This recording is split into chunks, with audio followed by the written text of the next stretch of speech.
자, 수업 들어가겠습니다. 교재로 30페이지 한번 볼게요. 거기 보시면 이제 행정을 둘러싸고 있는 여러 가지 환경적인 부분에 대해서 다루고 있는 내용이 되는 건데, 제목에 대해서 뭐 크게 신경을 쓰실 필요는 없고, 여기에서 30페이지에서 여러분들이 기본적으로 아셔야 되는 내용은 뭐냐면 정치행정 이원론이라는 개념이 있죠. 그렇죠? 그거 체크하세요. 중요합니다. 중요한 내용이에요. 그리고 31페이지에서 맨 위에 정치행정 이론론이라는 개념 있죠? 그거 중요해요. 그리고 맨 밑으로 내려오시면은 2번 방과로에 정치행정 새 이론론이라는 개념 있죠? 그거 중요합니다. 그렇게 세 가지 개념을 이해하는 게 여기 부분에서 일단 중요한 거예요. 자, 그런데 이 개념을 이해하기 위해서는 일단 교재에서 30페이지 1번에 의의에서 보시면 1번 방과로에 정치란 무엇인가 이런 얘기가 나오죠. 거기에다가 지금 이렇게 나와 있어요. 국민의 의사를 수렴해서 가치 배분을 결정하는 가치 개입적 행위다 이렇게 표현을 했는데, 제가 봤을 때 말이 좀 어려워요. 그거를 이렇게 쓰시는 게 좋을 것 같아요.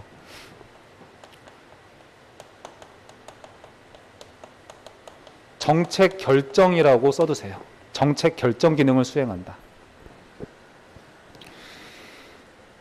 그렇죠. 해당 우리가 어떤 예를 들어 4대강 사업 혹은 4대강 사업 정책이라는 게 있잖아요. 그거를 할지 말지 그거를 정하는 기능은 정치권에서 해야 될 일이다, 그 뜻이에요. 그러면 그것은 바꿔 말하면 행정부하고 입법부가 있잖아요. 바꿔 말하면 입법부에서 해야 될 일이다, 이 뜻인 거예요. 입법부에서 4대강 사업을 할지 말지는 정해주는 거야, 이러는 거죠. 그걸 뭐라고 한다고? 정책 결정을 하는 거다, 이러는 겁니다. 정책을 결정한다는 것은 곧 같은 의미인데 방향성을 결정한다는 뜻이에요. 방향성.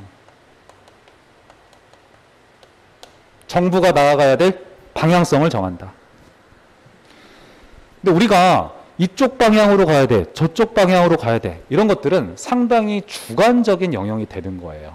그렇잖아요. 이게 정답이 있는 거는 아니잖아요. 그렇죠. 예를 들어서 뭐 행정부가 들어설 때도 그렇고, 뭐 4대강 사업을 예를 들어서 설명을 해도 그렇고, 4대강 사업이라는 거 해야 돼 말아야 돼, 여기에 대해서 객관적인 영역이라고 하기는 힘든 거잖아요. 주관적인 영역입니다. 이거를 갖다가 방향성을 결정한다라고 얘기를 하고, 같은 말로 가치 판단적 그리고 가치 개입적인 행위라고 얘기를 해요. 이렇게 표현을 하는 거죠.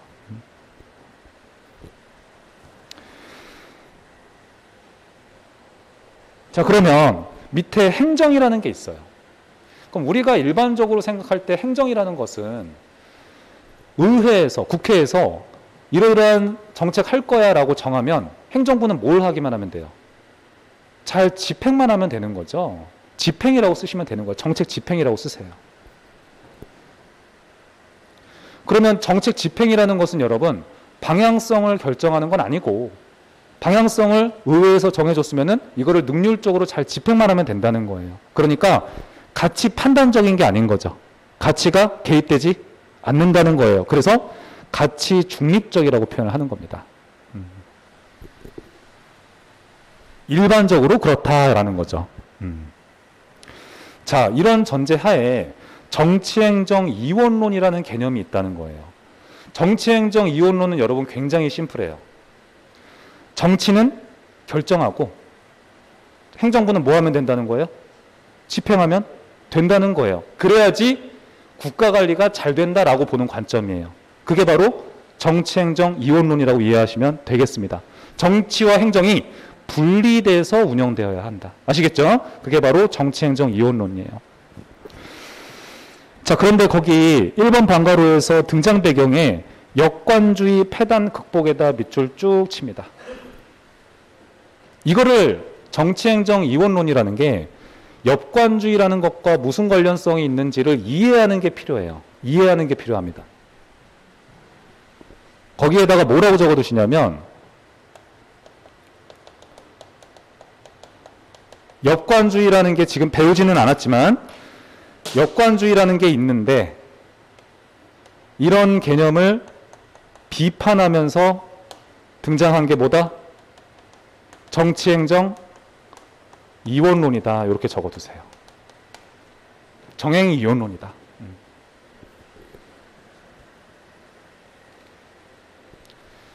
자, 그러면 역관주의라는 개념은 시험에서 굉장히 중요합니다. 굉장히 중요해요. 그래서 제가 별표를 해둘 텐데 어차피 사실은 인사행정 파트에서 따로 배우기도 해요. 하지만 지금 이해해 두시면 참 편하네요. 역관주의는 뭐냐면요. 이게 관직을 수렵한다는 뜻이에요. 관직을 수렵한다. 이게 무슨 뜻이냐. 제가 예를 들어서 대통령이 됐어요. 그러면 제가 대통령이 되도록 힘껏 도와준 정당인들 있죠. 그 정당인들한테 공무원, 공직을 갖다가 선물처럼 주는 거예요. 그래서 공직을 수렵한다라고 표현하는 겁니다. 너 나 열심히 도와줬지? 내가 당선이 됐는데 너 공무원 해라. 이렇게 해주는 거예요. 그렇게 공무원을 충원하는 제도가 역관주의 인사행정 제도예요. 여기에 대해서 우리가 인사행정에서 나중에 따로 또 배웁니다. 아무튼 역관주의라는 것은 기본적으로 정당에 대한 충성도 이걸 기준으로 해서 공무원을 임용하는 제도예요. 생각하시면 되겠습니다. 자, 그러면 이런 인사행정 제도가 미국의 역사에서 보면은 1968년도에 잭슨 대통령에 의해서 이제 도입된 공식적인 인사행정 제도인데 그런 건 천천히 하시면 되고 장점이 분명히 있어요. 장점도 있고 단점도 있어요. 그럼 장점은 예를 들면 뭐가 있을까요? 나한테 열렬히 충성하는 사람을 공무원으로 임용시켜 주는 거예요. 어떤 장점이 있을까요? 나의 오른팔을 공무원으로 임용시켜 줘요. 그러면 내가 시키는 대로 충실하게 집행을 잘할 거라는 전제가 있는 거예요. 그러니까 나의 국정 지도력이 올라갈 수 있는 거예요. 장점을 한번 적어볼게요. 국정 지도력이 올라간다.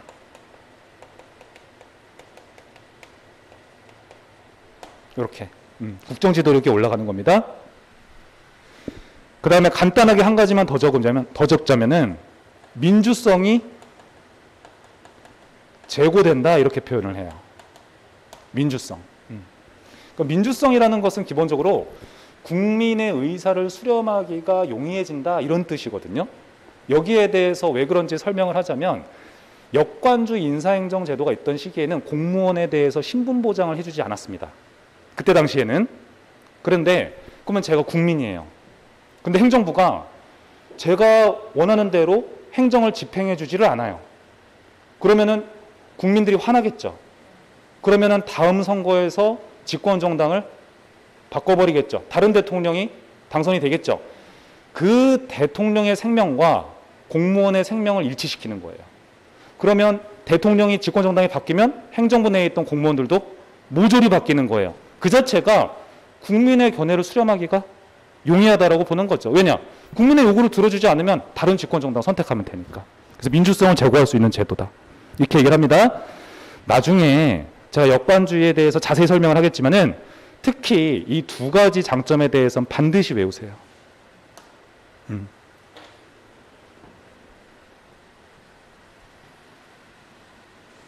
그럼 단점 한번 볼게요. 만약에 장점만 있었으면 정치행정 이원론이라는 개념이 나오지를 않았을 겁니다. 뭔가 문제가 있었으니까 나온 거거든요. 가장 큰 문제점이 뭐였냐면 일단 비능률성이에요. 비능률성. 그럼 우리 생각을 한번 해보셔야 돼요. 왜 비능률적인 행정 현상이 나타나게 되었을까요? 공무원을 뽑을 때 지식을 가졌냐? 이런 것 등을 보지 않았어요. 뭘 기준으로 봤어요? 충성도를 기준으로 본 거예요. 요즘에 공무원은 뭘 기준으로 해요? 시험 성적으로 하잖아요. 이거를 어려운 말로 실적주의 인사행정 제도라고 얘기를 해요. 우리 일상생활에서. 역관주의 인사행정 제도는 충성도만 있으면 공무원 해 이러는 거예요.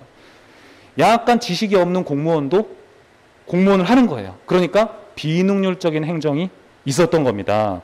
그리고 충성도가 높은 정당인이 행정부의 공무원으로 일을 하는 거잖아요. 정치인은, 정당인은 공무원을 하면 안 되는데, 왜냐하면 정치적인 중립성을 떨어뜨리잖아요. 근데 이렇게 하니까 정치적인 중립도 확보가 안 된다는 거죠. 자, 그러면 여러 가지 비판점이 있긴 하지만 일단 이 정도로 하고, 정행이혼론은 역관주의를 왜 비판했느냐 이랬을 때 비능률성을 비판을 한 거예요. 일단은 기본적으로. 네. 이렇게 보시면 돼요. 비능률성을 비판을 했어요. 정행이혼론은 역관주의를 어떤 점에 대해서 비판했다?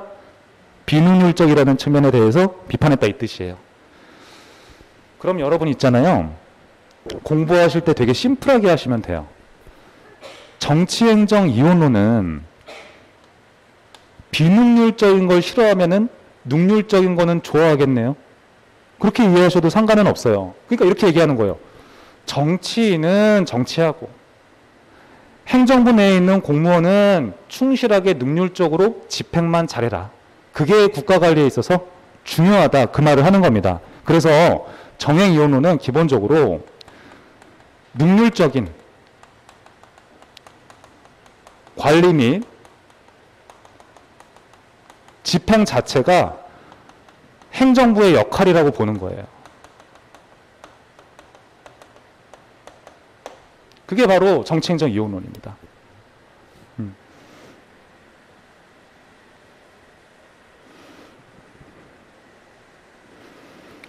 일단 그 정도를 잘 외우시는 게 되게 중요한 거예요.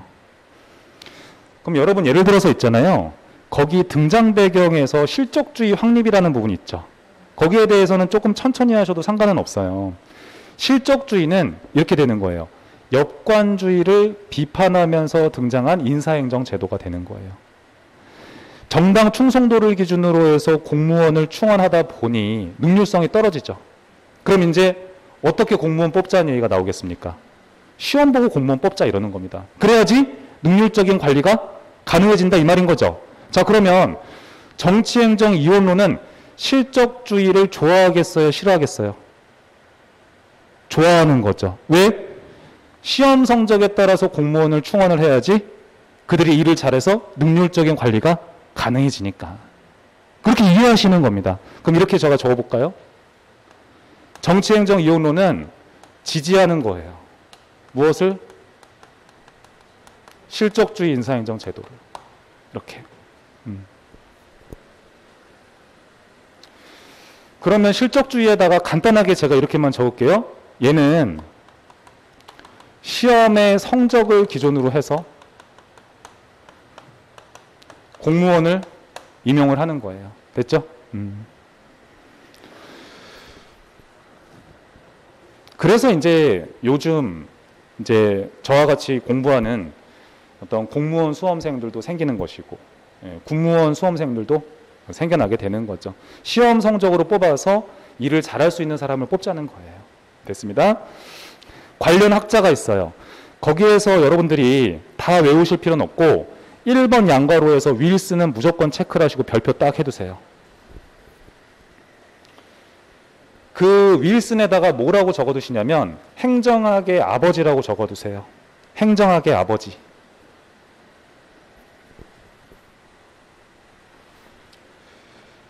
그리고 정행이혼론 자체가 능률적인 관리 및 집행이 곧 행정부의 역할이라고 보는 거잖아요. 여기에다가 제가 추가적인 판서 하나만 할게요. 윌슨, 우드로 윌슨이에요. 우드로 윌슨이 처음으로 주장한 개념이에요. 주창했다라고 얘기를 합니다. 언제? 1887년이에요. 아까 말씀드렸던 것처럼 이 윌슨 자체가 행정학의 아버지예요.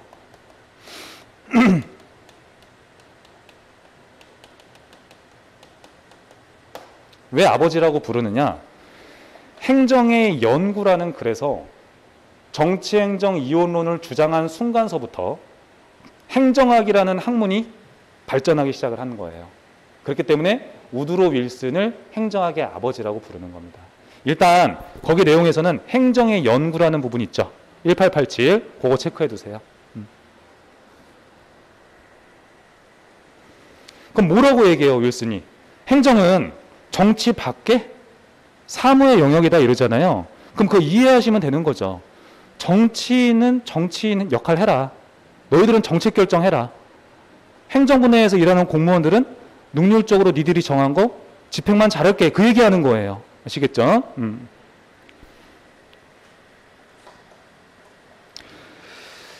자, 그 정도 얘기 일단 한번 봤어요. 31페이지에서 3번에 정치행정 이론론 얘기를 한번 보도록 하겠습니다. 거기에다가 통치기능설이라고 되어 있죠. 괄호 열고 체크해 두세요. 그 정치행정 이론론에다가 뭐라고 적어두시냐면 이렇게 빼가지고 정행 이론론이라고 있어요. 여기에서는 행정부의 역할이 무엇이 되어야 하는가를 둘러싼 얘기라고 생각하시면 돼요. 행정부의 역할이 두 가지로 구분이 돼요. 여러분 정치행정 이론론 공부하실 때 시험 포인트는 굉장히 간단합니다. 행정부 역할을 뭘로 보느냐 얘기예요. 자, 그러면 정행 이론론은 능률적인 관리 및 집행만 하면은 그게 행정부의 역할이야 이랬죠. 자, 그러면 정행 이론론에서는 행정부의 역할로서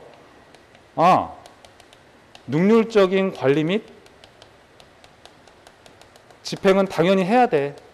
그러는 거예요. 이게 이제 행정적 기능이라고 얘기를 해요. 그런데 차이점이 있어야 될 거 아니에요. 정치행정 이론론하고. 그 차이점이 뭐냐면 어느 정도의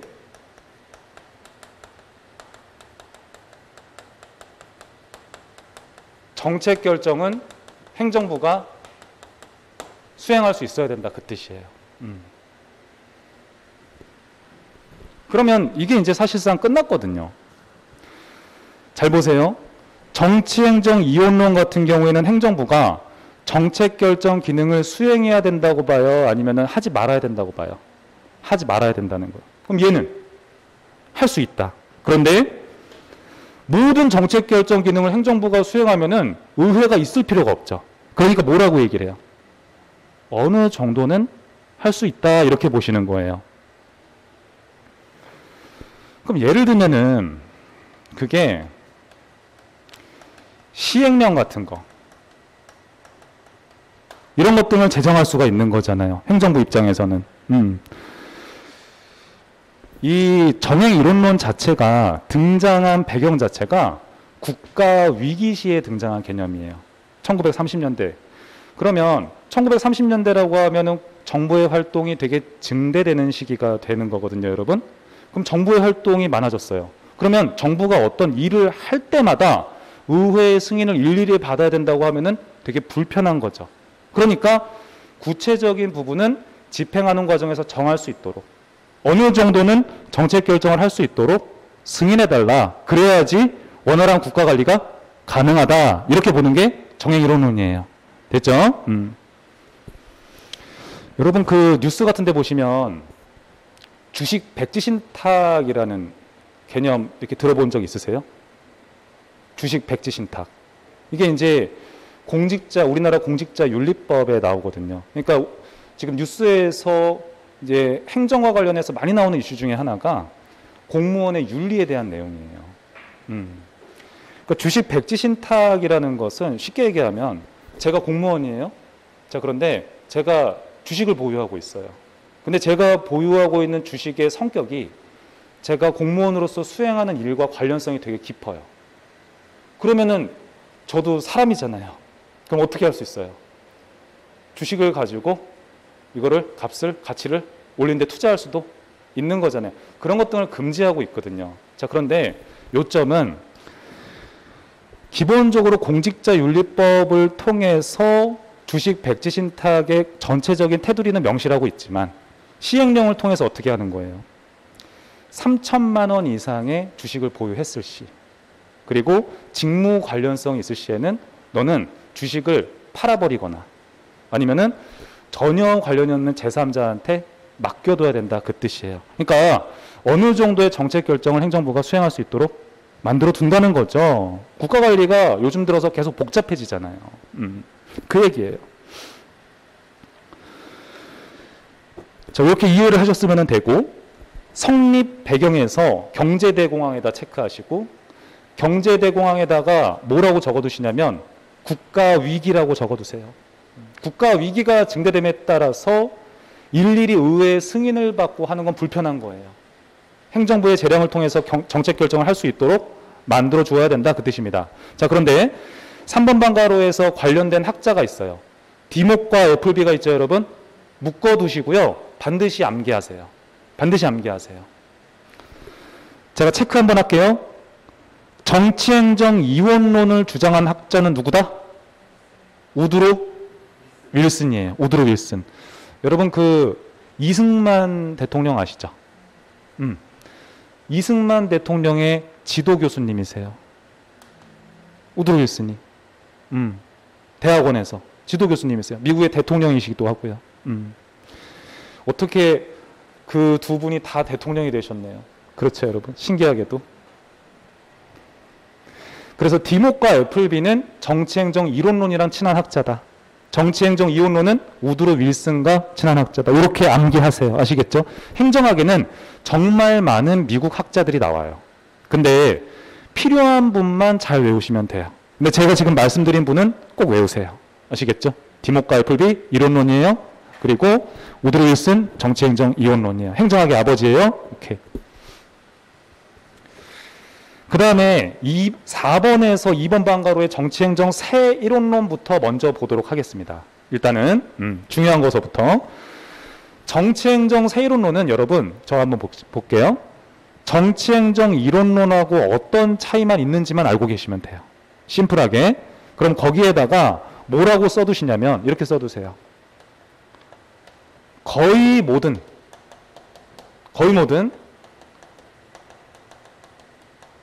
정책 결정을 행정부가 수행한다는 뜻이에요. 그런 현상을 설명한 게 정치행정 새 이론론 얘기가 되겠습니다.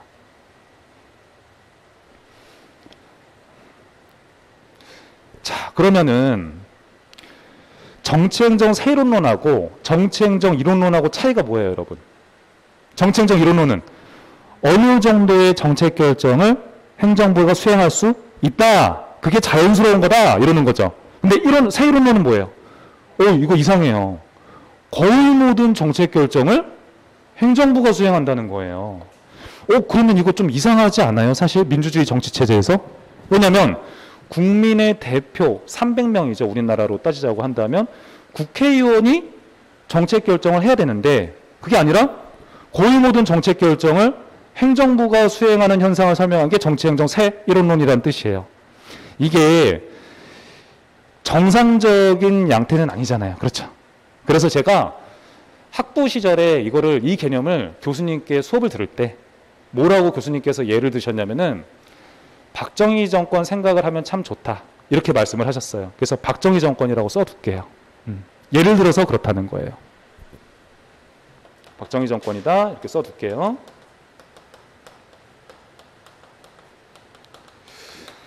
그럼 이 시절에는요, 거의 모든 정책 결정을 행정부가 수행하면서 어떻게 한 거예요? 국가 발전을 주도한 거잖아요. 그런 현상을 설명한 게 정치행정 새 이론론이라고 생각하시면 되겠어요. 그래서 정치행정 새 이론론을 여러분 시험에서 뭐라고도 표현을 하냐면 1번 양가로 체크하시죠. 발전행정론이라고 표현을 해요. 발전행정론. 그럼 공부하실 때 이렇게 하시면 돼요. 정치행정 새 이론론 이퀄. 제가 적어볼까요? 정치행정 새 이론론. 이거랑 같은 뜻이 발전행정 론. 이렇게 기억을 해두시고요. 그 다음에 이걸 갖다가 또 뭐라고도 얘기를 하냐면 그렇죠. 행정우위론이라고 얘기를 해요. 이 개념을 꼭 잡아두시고 공부하실 때 이렇게 하면 기억에 잘 나요.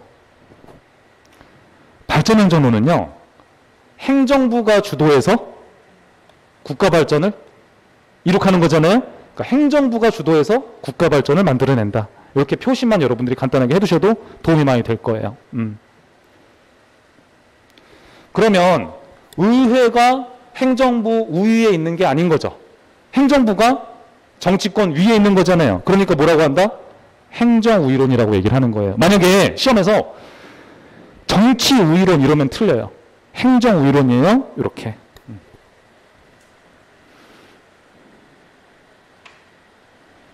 그 정도 얘기 한번 봤습니다. 그러면 이제 참고적으로 정치행정 세 이원론에 대해서 한번 보도록 할게요. 걔는 사실 여러분 시험에서 중요하지는 않은데 일단 그 개념 보기 전에 아까 제가 말씀드렸던 기출문제 한 번만 검토를 할게요. 교재로 28페이지 한번 펴세요. 3번 문제 한번 보시죠. 행정이 국가 발전이라는 목표를 달성하기 위해서 정치를 비롯하여 경제사회의 변동을 주도해 나가야 된다는 행정학설은 뭐냐 이랬어요. 제가 아까 뭐라 그랬어요? 행정부가 주도해서 국가 발전을 만들어낸다. 그러면 해당 선지에서 4번 선지 있죠. 발전 기능설이라고 나왔잖아요. 그게 발전 행정론과 같은 뜻이에요. 그래서 4번이 정답이에요. 아시겠죠? 그렇게 이해하시면 끝나는 겁니다. 그러니까 여러분들이 거기 3번 문제에서 예를 들어서 행정 목적 실현설이라든가 아니면 법 함수설이라든가 이런 것 등은 모르셔도 돼요. 상관이 없습니다. 하지만 발전 행정론 혹은 발전 기능설 이런 개념은 반드시 알고 계셔야 되는 게 맞아요. 아시겠죠? 그리고 행정관리설이라든가 행정행태설은 제가 나중에 행정이론을 수업할 때 다 다뤄드리는 거예요. 아무튼 제가 정답을 한번 봐드렸습니다. 그러면 원래 페이지로 돌아와서 정치행정 세이원론 한번 볼게요. 일단은 정치행정 세이원론에서 1번 양괄호에 사이먼에다 체크하세요. 사이먼. 사이먼이라는 사람이 주장을 하는 것이고 이를 뭐라고도 한다? 행태주의라고도 표현을 해요. 행태주의에다 체크하세요. 행태주의는 제가 나중에 가르쳐 드릴 건데 나중에 행정이론에서 나오는 거예요. 정행 세이원론이다. 여기에 대해서 제가 간단하게 판설하겠습니다. 두 가지 포인트만 여러분들이 잡으시면 되는 건데 행정부에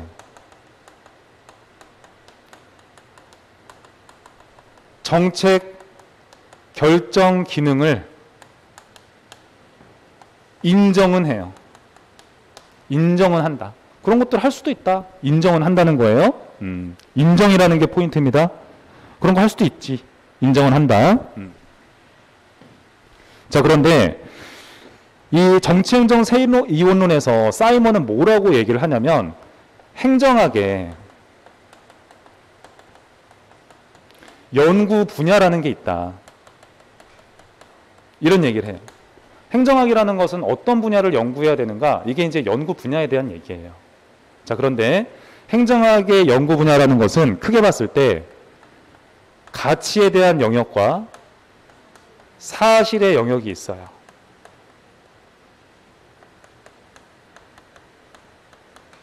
두 가지로 분리를 하게 됩니다. 자, 그러면 사이먼은 일단 결론만 말씀을 드리면 두 개의 영역 중에서 여기 분야에 대해서 열심히 연구하는 게 중요하다 이런 말을 해요. 사실 연구에 초점을 둬요.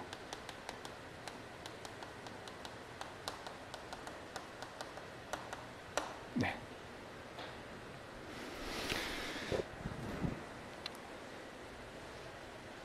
가치의 연구가 있을 수는 있다. 하지만 이거를 행정학에서 연구할 필요는 없다. 이렇게 사이먼이라는 사람이 언급을 하게 되는데 이 가치의 영역이라는 게 예를 들어서 뭐냐면 굉장히 주관적인 영역이에요.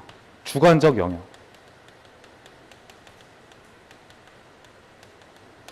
예를 들면은 방향성과 관련된 부분이에요.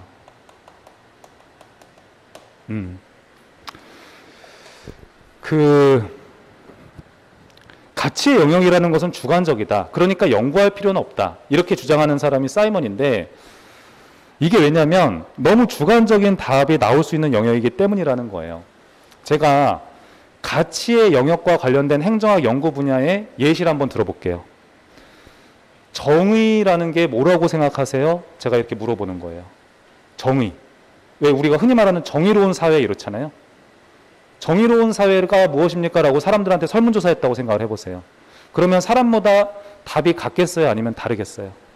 상당히 다를 가능성이 크죠. 그런 부분은 주관적이다. 답이 똑같기가 힘들다. 그런 부분은 연구할 필요가 없다라고 보는 거예요. 그러면서 사실의 영역, 객관적인 지식을 만들어내기가 용이한 영역에 대해서 우리가 연구를 해야 된다라고 보는 게 정치행정 새 이론론의 요점 중에 하나다. 그럼 예를 들면 행정부가 능률적인 관리 및 집행을 하고 있는지는 검증하기가 상대적으로 쉽죠. 왜요? 그거는 뭐 여러 가지 회계의 재무제표를 보면 되는 거잖아요. 그런 식으로 객관적인 영역에 대해서는 연구를 하자. 하지만 추상적인 영역에 대해서 연구하지 말자. 이런 얘기를 꺼냈다라는 점에서 이를 정치행정 새 이론론이라고 보는 견해가 있어요. 그래서 이 두 가지 포인트만 기억을 해둡니다. 행정부의 정책결정 기능이라는 건 있을 수도 있어. 인정한다. 첫 번째. 두 번째, 행정학의 연구 분야는 가치와 사실로 구분을 하되 우리는 가치의 영역은 연구하지 말고 사실의 연구에 초점을 두자. 이게 바로 사이먼의 요점이 되겠습니다. 이 정도 얘기만 보시면 돼요.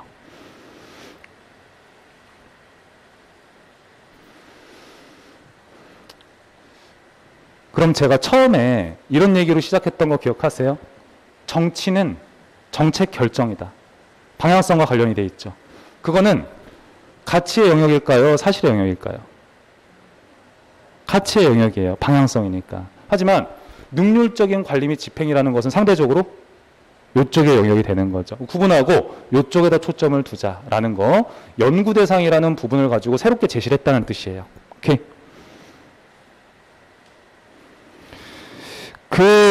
참고로 제가 얘기를 할게요.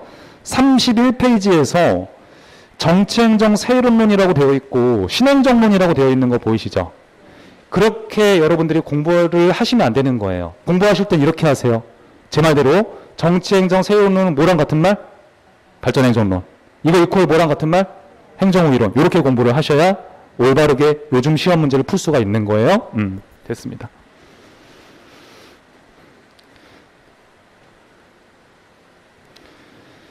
(32페이지) 한번 보도록 하겠습니다. 거기에서 이제 법적인 환경이라는 게 있어요. 얘는 여러분 시험에서 주제가 아닙니다. 그래서 암기를 하실 필요가 전혀 없으세요. 사실 법치행정이라고만 적어둘까요? 법치행정.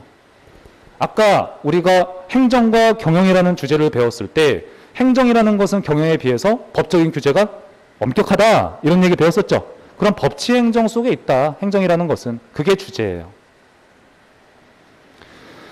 자, 그런데 밑에 2번에서 행정의 헌법적인 기초라는 부분이 있죠.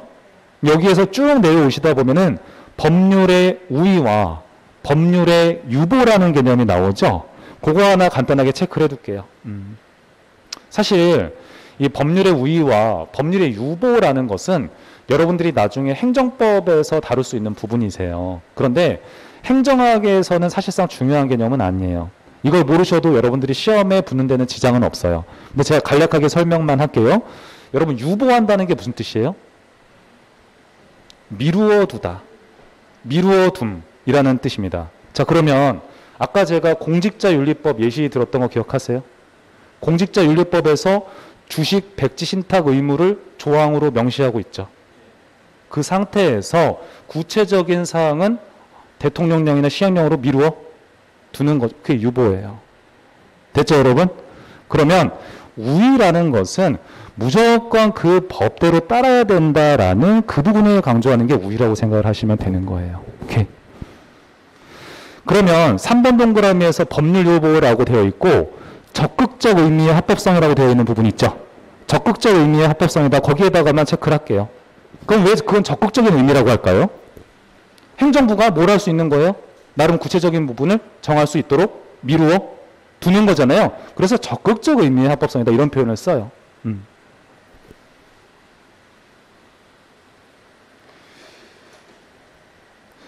우리가 지금 이거 오픈한 게 제가 월요일이니까 제가 첫 수업이 되는 거죠. 행정법이 무슨 요일이에요? 수요일이요? 이제 여러분들 수요일서부터 이제 어려운 과목이 시작이 되는 겁니다. 행정학이 지금 배우셨을 때 어떻게 느끼셨을지 모르겠어요. 뭐 어렵다고 느끼실 수도 있고 할만하다 이렇게 느끼셨을 수도 있는데 행정법은 이거보다는 조금 더 어렵지 않으실까 그런 생각을 해봐요. 그래서 공부 전략을 생각을 하실 때 법을 먼저 공부해 보는 것도 괜찮을 것 같기는 해요. 저는 행정학은 자신이 있어요. 요 정도 시간 준다면 저는 합격시켜 드릴 자신이 있어요. 그리고 학은 크게 뭐 하다 보면은 이렇게 찍어서 맞추는 영역도 되게 많아져요. 법은 그런 게 쉽지가 않아요. 그 밑에 경제적인 환경이라는 부분이 있어요. 거기에 대해서 공부를 하도록 하겠습니다. 거기 시장 실패라는 개념이 나오네요. 별표하세요.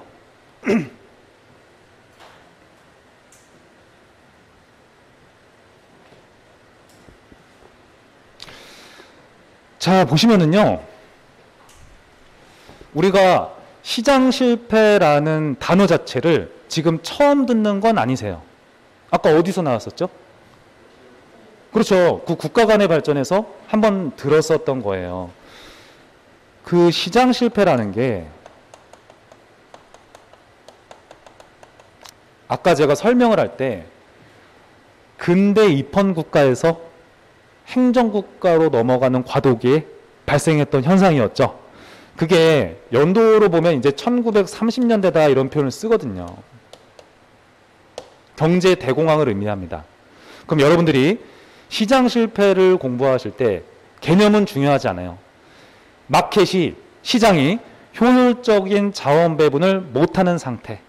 이거를 시장 실패라고 얘기를 해요. 제가 아까 사과를 예시를 들었었죠. 자, 그런데 시험과 관련해서는 두 가지 카테고리만 공부하시면 돼요. 이거 적어두세요. 지금 제가 판서하는 거. 간단하게만 제가 적도록 할게요. 일단은 기본적으로 이 시장 실패가 발생하는 원인을 암기하셔야 돼요. 이게 왜 발생하는가? 원인이에요. 원인.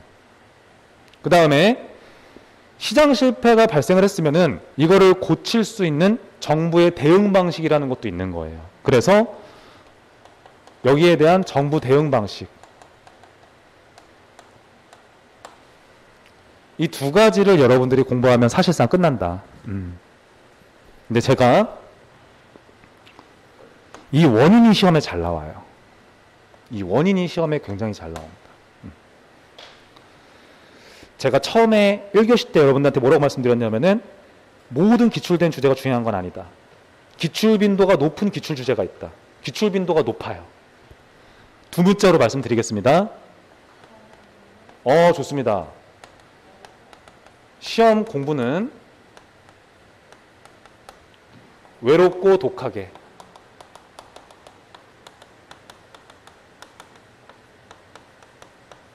이렇게 적어둡니다. 두 문자예요. 시험 공부는 외롭고 독하게. 여러분 시험장에서 동아줄이 될 수가 있습니다.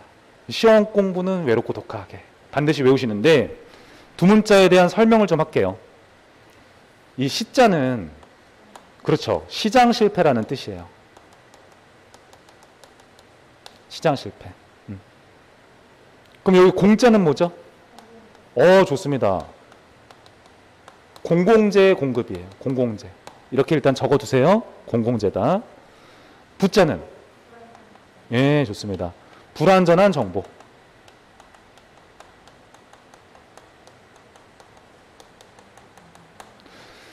그 다음에 외자는? 예, 좋습니다. 외부 효과예요.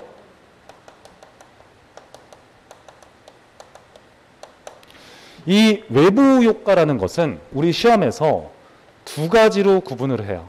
그래서 제가 이렇게 꺽쇠를 만들어 두겠습니다. 첫 번째는 긍정적인 외부 효과가 있고 이걸 같은 말로 외부 경제라고도 표현을 해요. 같은 뜻이에요. 그래서 긍정적 외부 효과를 외부 경제라고도 한다.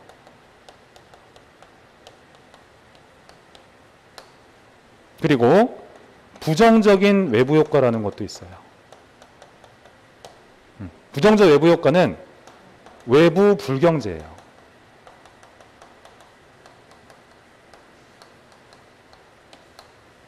이렇게 이해하시면 되겠습니다. 자, 그래서 이게 외부 효과의 외자가 요거는 좋습니다. 독과점이에요. 이렇게 공부를 해둡니다. 독과점은 두 개의 표현을 합쳐둔 표현입니다. 하여 마찬가지로 꺽쇠로 나누는데 하나는 독점이고요. 다른 하나는 과점이에요. 이 과점을 우리 시험에서 똑같은 말로 불완전 경쟁이다.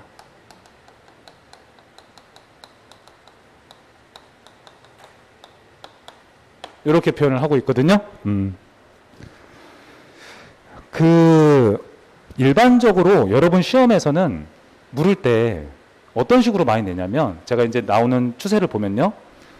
다음 내용 중에서 시장 실패 원인에 해당하지 않는 것은 이런 식으로 내요.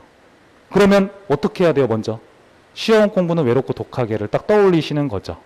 그러면 내가 지금 공공재라는 게 뭔지는 모르지만 이게 뭔지는 모르더라도 공공재는 시장 실패 원인이므로 이건 시장 실패 원인에 해당하는 거야. 이것만 일단 인지하시는 게 중요한 거죠. 그렇기 때문에 이거를 먼저 외우는 게 일단 첫 번째예요.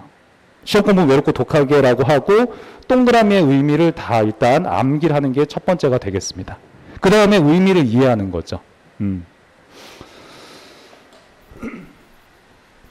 됐습니다. 거기 밑에 1번 양괄호에서 공공재의 존재라고 되어 있어요. 보시면은 공공재는 시장에서 공급되기가 어렵다라고 되어 있어요. 공공재에다가 동그라미 하시고 뭐라고 적어두시냐면 공공재라는 서비스 혹은 재화는 두 가지 특징을 지닌대요. 나중에 또 배우는 거예요. 비경합성과 좋습니다. 비배제성이에요. 이렇게 적어둡니다. 공공재는 어떤 특성을 지닌다? 비경합성과 비배제성이라고 하는 거예요. 일단 이렇게 적었어요. 그러면 이 비경합성이라는 것은 쉽게 얘기하면 나의 소비가 특정한 서비스에 대한 나의 소비가 타인 소비에 영향을 주지 않는 거예요. 그러면 비경합성이라고 얘기를 합니다.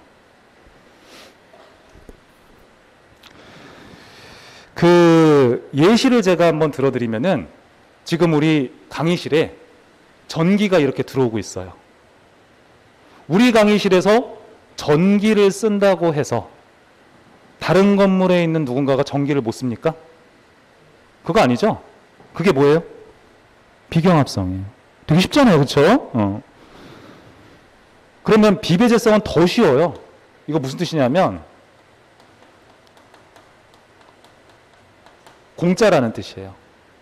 서비스를 이용할 때 상대적으로 돈을 내는 특성이 적다는 거예요. 바꿔 말하면 돈을 내지 않아도 서비스를 이용하는 사람이 있을 수도 있다라는 뜻이 되는 겁니다. 여러분, 공공재의 예시 중에 대표적인 게 뭐예요? 국방 서비스 생각하시면 돼요. 국방 서비스. 국방 서비스 우리가 생각해 보면은 나의 소비가 타인 소비에 영향을 미치지 않아요.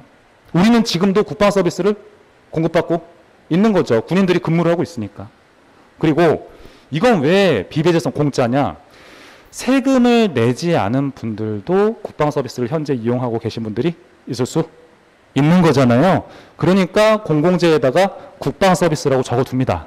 예를 들어서 국방 서비스. 거기다가 아무 데나 적어두세요.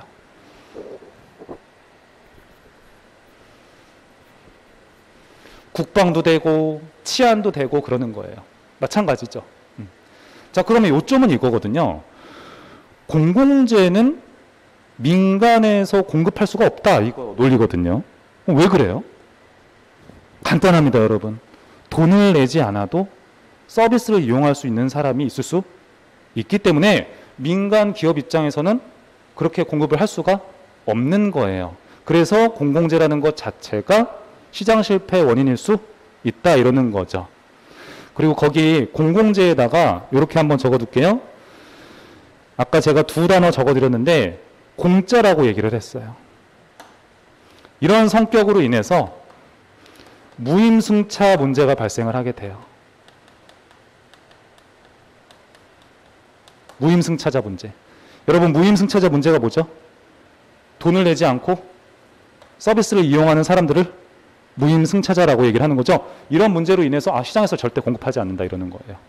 그게 간단한 얘기예요.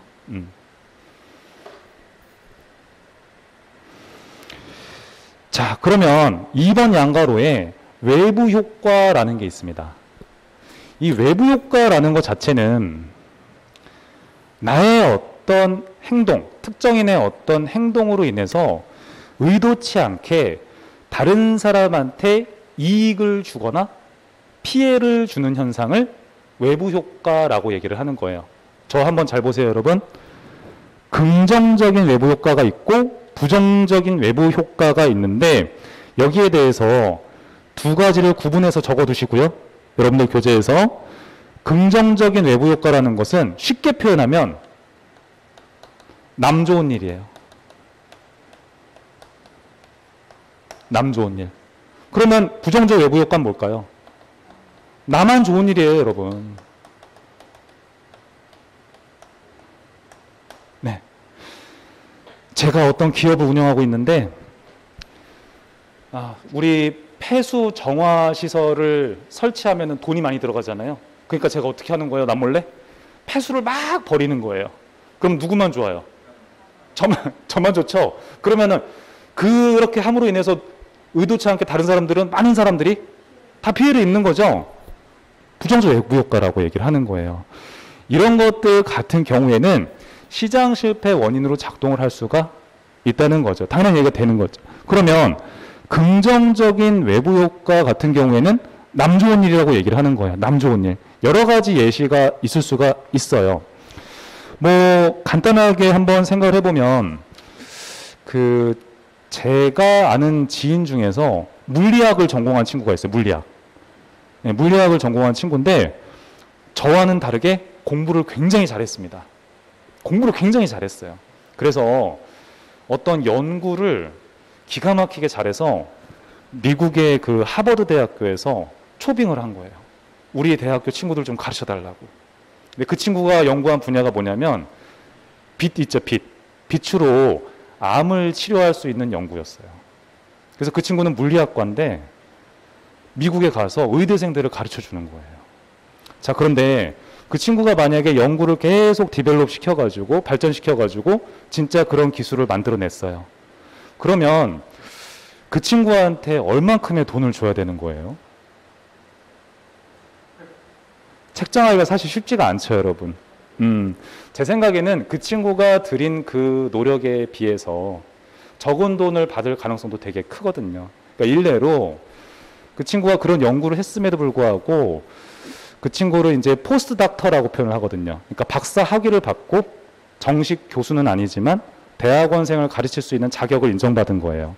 그러면 그런 친구들한테 나라에서는 지원을 해줘요, 여러분. 월에 얼마씩은 돈을 주는 거예요. 그게 얼마일 것 같으세요? 그냥 느낌상. 정확하세요. 190만 원이에요. 그래서 나라에서 딱 정했어요. 우리나라는 그래서 그렇게 뛰어난 인재가 190 이상을 못 받는 거예요.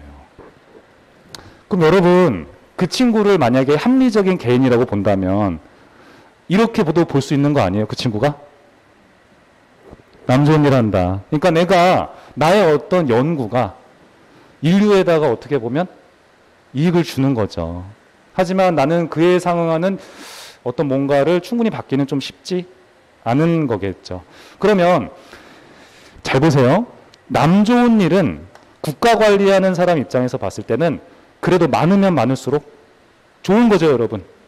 근데 남 좋은 일을 한다고 생각하면 진짜 합리적인 개인이라고 가정을 한다면 이걸 많이 하려고 하겠어요? 적게 하려고 하겠어요?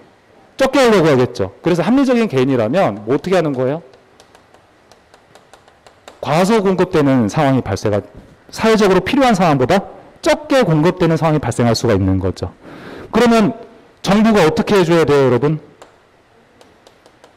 보조금을 줘야 되는 거예요. 인센티브를 줘야지. 그래야지 이런 현상들이, 긍정적인 외부 효과가 시장 내에서 더 많이 나타날 수가 있겠죠, 여러분. 근데 일반적으로는 이렇게 보조금을 주지 않으면은 남 좋은 일은 좋은 일임에도 불구하고 나타나지 않겠죠. 그러니까 이걸 시장 실패의 원인이라고 보는 거다. 근데 부정적 외부 효과는 그 친구랑 정반대되는 얘기. 아까 제 얘기했었죠. 저의 기업의 이윤을 위해서 막 폐수를 막 방면. 나만 좋은 일만 하는 겁니다. 그럼 여러분, 나만 좋은 일은 많이 하려고 하겠어요? 적게 하려고 하겠어요? 많이 하려고 하겠죠. 합리적인 사람이라고 한다면. 그러니까 과다 공급에 우려가 있어요. 그렇죠. 그러면 정부는 이거를 과다 공급되지 못하게 막아야 되는 거죠. 그럼 어떻게 해야 되는 거예요? 규제를 해야 되는 거예요. 이런 논리가 있는 겁니다.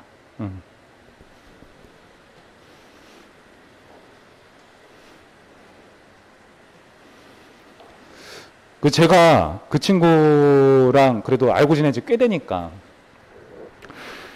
야, 너 정말, 저는 그 친구가 그렇게 유명한 연구를 하는지를 몰랐어요.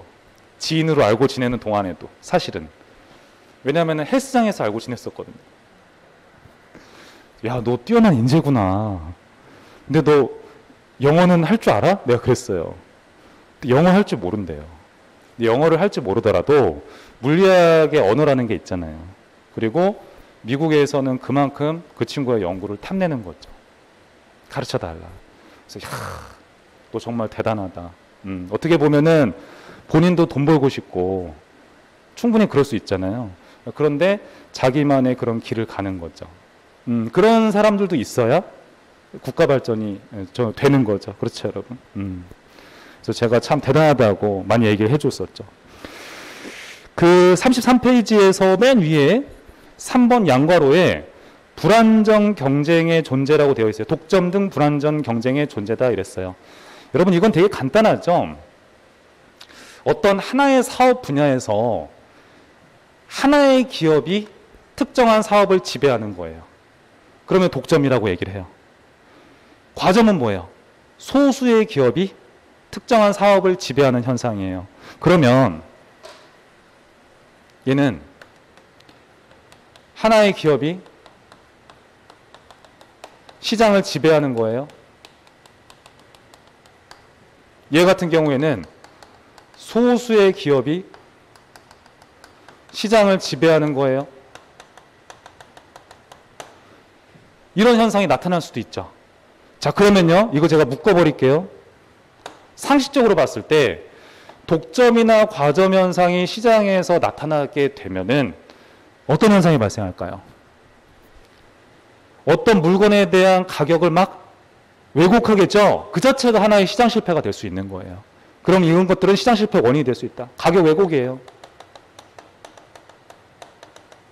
그래서 시장 실패가 발생할 수 있는 거예요.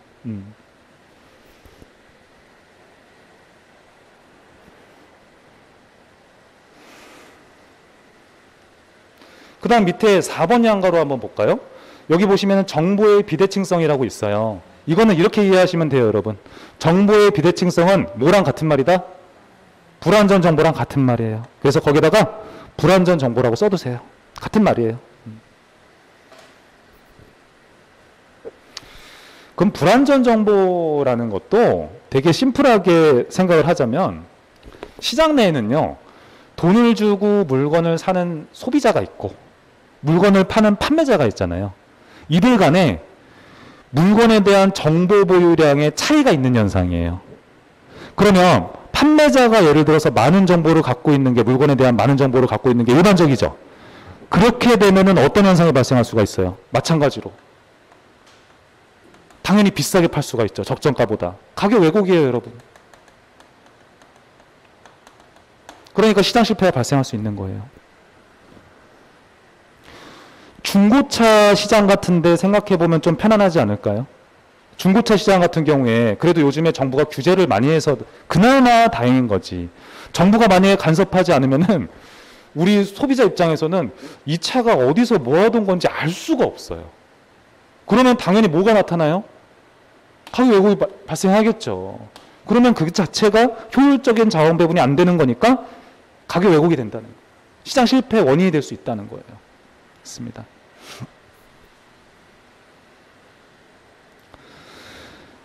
자, 그 다음에 이제 밑에 있는 표가 보이시죠, 여러분?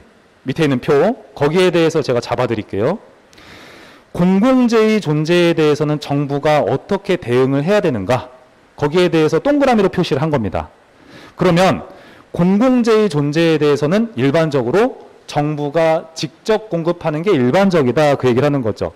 그거 생각하시면 되죠. 국방이라든가 치안 같은 거 생각하시면 되는 거예요. 잘 생각해 보시면요, 여러분. 등대 있죠, 등대. 등대 같은 경우에도 공공재라고 생각을 하셔도 괜찮아요. 여러분 그거 아세요? 등대 안에서 일하는 공무원 있는 거 아세요? 알고 계시는군요. 등대에서 일하는 공무원이 있어요. 따로 뽑습니다, 여러분.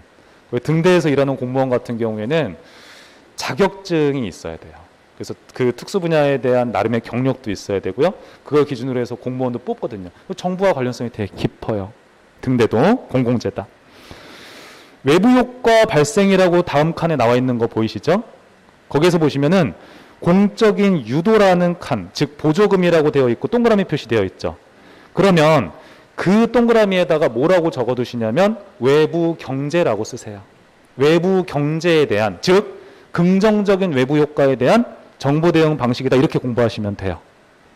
그럼 그 옆에 정부 규제, 처벌한다, 이런 의미로 보시면 되는 건데, 처벌은 뭐예요, 여러분? 외부 불경제. 외부 불경제에 대해서는 규제한다, 공적 규제한다, 이렇게 표현을 하는 거예요. 그럼 세 번째 동그라미, 그 정부 규제 칸에 있는 동그라미에 대해서는 외부 불경제라고 쓰시면 되는 거죠. 독점 같은 경우에는 두 가지 방식으로 대응이 가능하다, 이렇게 우리 시험에서 보고 있습니다. 예를 들어서 전기나 수도나 가스 같은 거 우리 민간 업체에서 공급하지 못하도록 하는 거죠. 그런 것 등을 민간에서 공급할 수 있도록 놔두게 되면은 돈이 많은 기업이 독점적 위치를 차지할 가능성이 매우 커요. 그 시설을 갖추는데 어마어마한 돈과 지식이 필요하겠죠. 한번 그렇게 해서 전기나 수도 공급하기 시작을 해봐요. 돈이 없는 웬만한 중소기업은 거기에 경쟁으로 끼어들 수가 없어요. 그러니까 정부가 어떻게 하기도 해요? 직접 공급하는 거예요. 그래서 공적 공급도 독점에 대한 해결 방안이다, 그러는 겁니다. 자, 그리고 정부 규제 같은 경우에는 미국의 케이스를 바탕으로 지금 든 예시라고 생각을 하시면 돼요. 미국 같은 경우에는 워낙 다양한 방식이 있어요, 여러분. 국가 관리할 때. 미국은요, 어떤 주 같은 경우에는 민간 기업에서 전기 서비스를 공급하게 만드는 경우도 있습니다. 그럴 때는 정부가 어떻게 해야 된다는 거예요? 규제를 해주지 않으면은 당연히 엄청나게 가격을 올리겠죠. 사실 그래서 얼마 전에 이 내용이 뉴스에 나오기도 했었어요.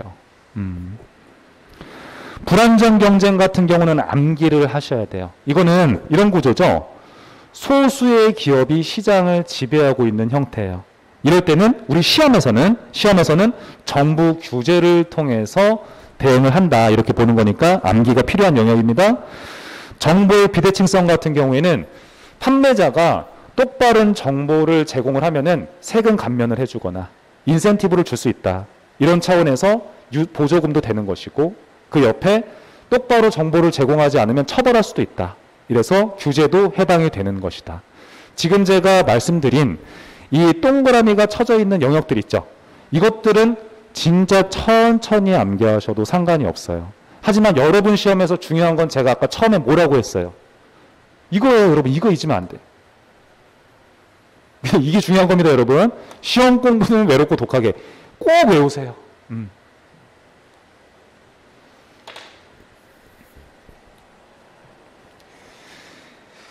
제 기억으로는 이게 2021년도에는 시험에 안 나왔어요. 제 기억으로는.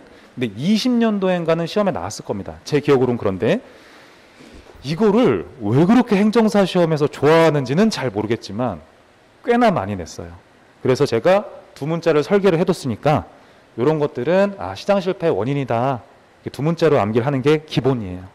그 다음에 천천히 그런 의미적인 부분에 대해서 암기를 해나가시기 바랍니다. 어차피 반복은 제가 계속해서 해드려요. 자, 됐습니다. 자, 그러면은 여기까지 제가 오늘 수업은 나가는 걸로 하고요. 일단 다음 시간에 오실 때는 여러분들이 뭘 할 수 있는 거냐면 1교시에 시작하자마자 OX 테스트 보시는 거예요. 아시겠죠? 그럼 다른 거 뭐 없어요. 그냥 오늘 배운 부분까지 한번 여러분이 복습하고 오시길 바랍니다. 오늘 배운 거 제가 쭉 서머리 해보면 별거 없는 것 같아요. 그렇죠? 처음에 우리 뭐 배웠습니까? 행정은 뭐냐 이랬었죠. 행정이라는 것은 협의로서 행정이 있고 광의로서 행정이 있다. 광의로서 행정이 뭐였어요? 협동만 하면은 다 행정이다. 협의로서 행정은 행정부의 그 모든 활동을 다 협의로서 행정이라고 하는데 좀 구체적으로 표현하면 공익을 위해서 정부가 다양한 주체와 협동하면서 행하는 정책 및 관리활동이라고 하는 거예요. 그 관리활동이라는 것은 돈관리, 사람관리, 조직관리 등을 포함하고 있는 거예요. 그 다음에 다음에 배운 게 행정과 경영의 정의를 배우고 양자의 유사점과 차이점 등에 대해서 공부를 한 거죠. 그러면 기본적으로는 유사점보다는 차이점이 많으니까 유사점은 꼭 암기를 하자. 제가 유사점은 3가지를 말씀을 드렸어요. 혹시 기억나는 거 있으세요? 조직구조가 관료제로서 똑같다. 그 다음에 어찌됐건 행정이든 경영이든 능률적인 관리는 하려고 한다. 3번째의 경우에는 어찌됐건 행정이든 경영이든 협동은 하는 현상은 있다. 지금 그 말을 하는 거예요. 그 다음에 우리가 주목해 볼 만한 게 정치행정 이원론 내용을 배웠죠. 정치행정 이원론은 정치인은 정치하고 행정은 행정하자. 분리하자. 그래야지 국가관리가 더 좋아질걸? 이러는 거예요. 정치행정 이론론은 그거 아니야. 국가관리 하다 보니까 국가 위기시 같은 때는 행정부한테 어느 정도 정책 결정을 할 수 있는 권한을 줘야 되는 거야. 그렇지 않으면 일일이 의회 승인 다 받아야 돼. 국가관리가 마비가 될걸? 이러는 겁니다. 정치행정 세이론론은 행정부 주도하에 국가 발전하는 현상을 설명하는 건데 거의 모든 정책 결정을 행정부가 수행한다. 이렇게 보시면 되고 행정우위론이다. 발전 기능설 혹은 발전 행정론이다. 됐죠? 그 다음에 우리가 나와서 배운 게 주목할 만한 게 시장 실패 원인과 그에 대한 정부 대응인데 공무원 같은 경우에는 여기까지 꼼꼼하게 공부하시는 게 맞아요. 자, 그런데 일단 첫 번째 원인을 또 꼭 암기를 하셔야 된다. 어떻게 암기한다? 시험 공부는 외롭고 독하게 이렇게 암기를 하셔서 떠올리시는 거예요. 시장 실패, 공공재, 불완전한 정보, 외부 효과, 독과점. 외부 효과는 2가지로 분리가 되는 거예요. 나만 좋은 일, 부정적인 거, 긍정적인 건 남 좋은 일. 독과점은 독점과 과점을 얘기하는 것이다. 이 정도까지 정리할 수 있는 거죠, 여러분. 자, 여기에 대해서 여러분들이 다음에 오셨을 때 OX를 같이 한번 풀어보시는 겁니다. 채점도 할 거예요, 여러분. 공부해 오시기 바랍니다. 그럼 다음 주에 뵙도록 하겠습니다. 감사합니다.